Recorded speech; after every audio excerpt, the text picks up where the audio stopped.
Hello and welcome to Inside Indiana Business. I'm Gary Dick. Well, when you think of the Indiana National Guard, you probably envision guardsmen and women mobilizing for military duty, maybe providing disaster assistance during floods or blizzards.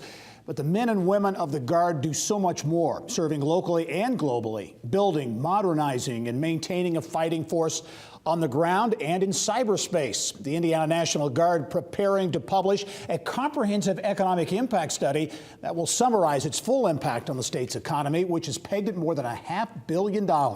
And for more, I'm pleased to be joined by Indiana National Guard Adjutant General, Major General Courtney P. Carr. And Major General, welcome to the show. Thank you very much, sir.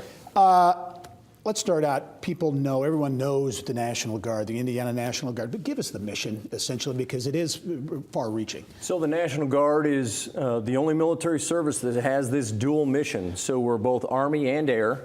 It's a joint service. And we have the federal mission that you mentioned, where we mobilize and send folks all over the world for that federal mission. But then we have the state mission in response to a request from the governor for providing support and rescuing our neighbors statewide. You and I had a conversation some weeks ago, and I think one of the best kept secrets is the economic impact that the Guard has on Indiana. I know you've commissioned a study. You'll be releasing full details here in short order. But give us an idea, as I mentioned in the introduction, $500 million plus in economic impact. It's significant. So Indiana has the 4th largest Army National Guard, 6th largest overall. And so the salaries are federal salaries. So it's federal money coming into the state of Indiana in excess of $300 million. And then you add exercises, spending, military construction on top of that. And it works out to be like I said, in excess of $500 million of impact to the state of Indiana to help drive the economy. A lot is made about Indianapolis and more broadly Indiana becoming a real tech hub. And from the Indiana National Guard standpoint, cybersecurity is such a big issue. And there are a lot of cyber assets when you talk about impact today, but also for the future. Indiana really is positioned to be a leader in cyber. So we are. We have one of 10 National Guard cyber defense teams headquartered in Indiana. In fact, they just recently deployed to Fort Meade, Maryland on a very high-level cyber defense mission. But we also have a cyber range down at Muscatatuck that has real-life cyber effects. And so this is the only range like it in the nation.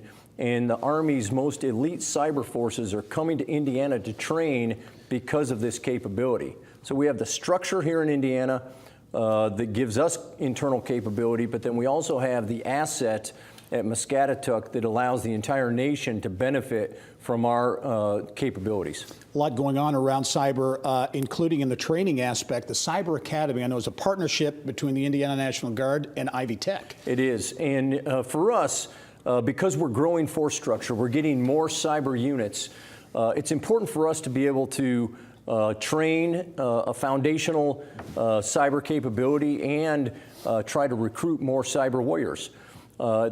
For a couple of years, we've been working on this initiative with Ivy Tech. They're actually going to put a cyber academy, a 2-year degree program at Muscatatuck, but they're going to issue that degree in 11 months because it takes place in the immersive environment of the cyber range. Wow. As we wrap up, you talk about Muscatatuck, Atterbury, some of the assets. There's been talk about a kind of a defense and military corridor, if you will, a real focus. Yeah, and so we do have very unique assets between Atterbury and Muscatatuck, the air range that combines the two.